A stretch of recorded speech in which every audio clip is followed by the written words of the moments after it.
Assalamualaikum warahmatullahi wabarakatuh. Kami dari kelompok 5 akan menjelaskan mengenai penataan sistem manajemen sumber daya manusia aparatur yang beranggotakan 5 orang, yaitu Putri Amanda Arif, Mutmainah, Syakira Nur Paradiba, Muhammad Rafli, dan Furkan Arsi.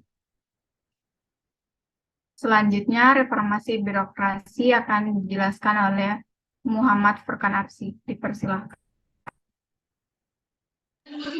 Baik, reformasi birokrasi. Berdasarkan Kementerian Pendayagunaan Aparatur Negara dan Reformasi Birokrasi, bahwa reformasi birokrasi pada hakikatnya merupakan upaya untuk melakukan pembaharuan dan perubahan mendasar terhadap sistem penyelenggaraan pemerintahan, terutama menyangkut aspek-aspek kelembagaan, tata laksanaan atau bisnis proses, dan sumber daya manusia aparat. Reformasi birokrasi adalah langkah strategis untuk membangun aparatur negara agar lebih berdaya guna dan berhasil guna dalam mengemban pelaksanaan pemerintahan dan pembangunan sosial. Selanjutnya saya kembalikan ke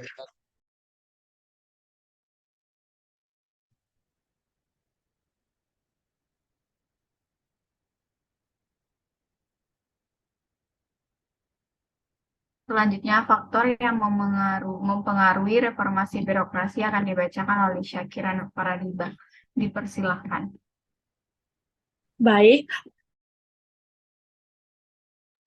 Faktor yang mempengaruhi reformasi birokrasi, berbagai permasalahan atau hambatan yang mengakibatkan sistem penyelenggaraan pemerintahan tidak berjalan atau diperkirakan tidak akan berjalan dengan baik, harus ditata ulang atau diperbarui. Reformasi birokrasi dilaksanakan dalam rangka mewujudkan tata kelola pemerintahan yang baik atau good governance. Selain itu, dengan sangat pesatnya kemajuan ilmu pengetahuan, teknologi informasi dan komunikasi, serta perubahan lingkungan strategis menuntut birokrasi pemerintahan untuk direformasi dan disesuaikan dengan dinamika tuntunan masyarakat. Oleh karena itu, harus segera diambil langkah-langkah yang bersifat mendasar, komprehensif, dan sistematik, sehingga tujuan dan sasaran yang telah ditetapkan dapat dicapai dengan efektif dan efisien. Reformasi di sini merupakan proses perubahan yang dilakukan secara bertahap dan berkelanjutan, sehingga tidak termasuk upaya dan atau tindakan yang bersifat radikal dan revolusioner. Kembalikan ke moderator.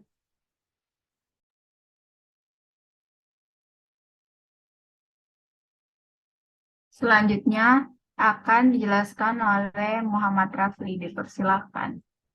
Baik, terima kasih moderator. Ada 8 program reformasi birokrasi pada roadmap RB 2020 sampai 2024. Sebelum penajaman, kegiatan yang dilakukan diarahkan pada perbaikan berbagai aspek pemerintahan yang dikenal dengan 8 program reformasi birokrasi. 8 program reformasi birokrasi ini meliputi 1. Manajemen perubahan, 2.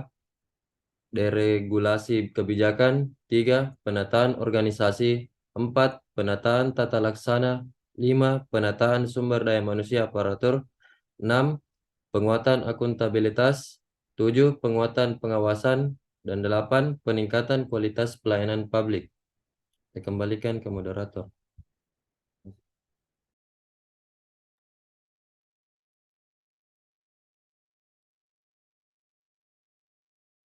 Selanjutnya, penataan sistem manajemen sumber daya manusia aparatur, yaitu adalah program yang diharapkan dapat menciptakan sumber daya manusia yang profesional dan berkompetensi dengan dukungan rekrutmen dan promosi aparatur yang berbasis kompetensi dan transparan. Program ini bertujuan untuk meningkatkan profesionalisme sumber daya manusia aparatur pada masing-masing kementerian atau lembaga atau pemerintah daerah yang didukung oleh sistem rekrutmen dan promosi aparatur berbasis kompetensi, transparan, serta memperoleh gaji dan bentuk jaminan kesejahteraan yang sepadan.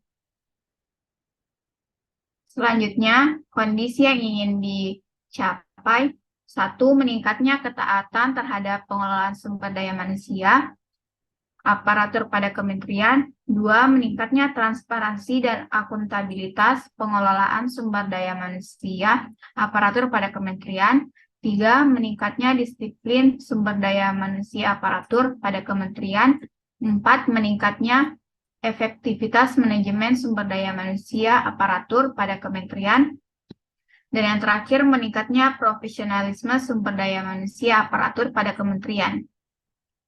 Selanjutnya, indikator-indikator akan dijelaskan oleh Mutmainah, dipersilahkan. Baik, terima kasih moderator. Jadi untuk mengukur pencapaian program ini digunakan ada indikator-indikator, terdapat 8 poin. Yang pertama, perencanaan kebutuhan pegawai sesuai dengan kebutuhan organisasi. Kemudian yang kedua, proses penerimaan pegawai transparan, objektif, akuntabel, dan bebas pada praktik KKN. Kemudian ketiga, pengembangan pegawai berbasis kompetensi. Keempat, promosi jabatan yang dilakukan secara terbuka. 5. Penetapan kinerja individu. 6. Penegakan aturan disiplin atau kode etik ataupun kode perilaku pegawai. Yang ketujuh, pelaksanaan evaluasi jabatan. Dan 8. Sistem informasi kepegawaian.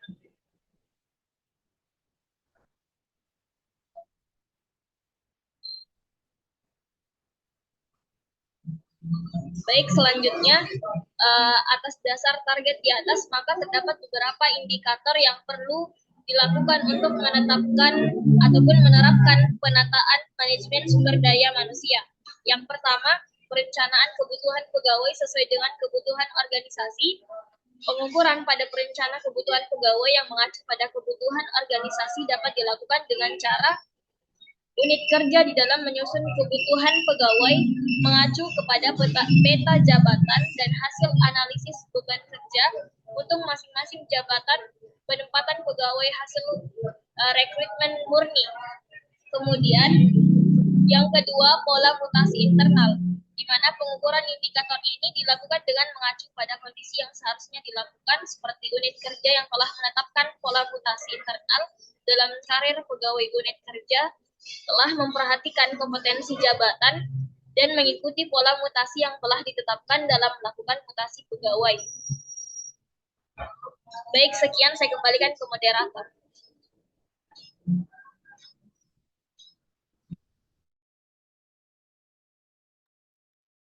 Sekian dari kelompok kami, kurang lebih mohon dimaafkan. Assalamualaikum warahmatullahi wabarakatuh.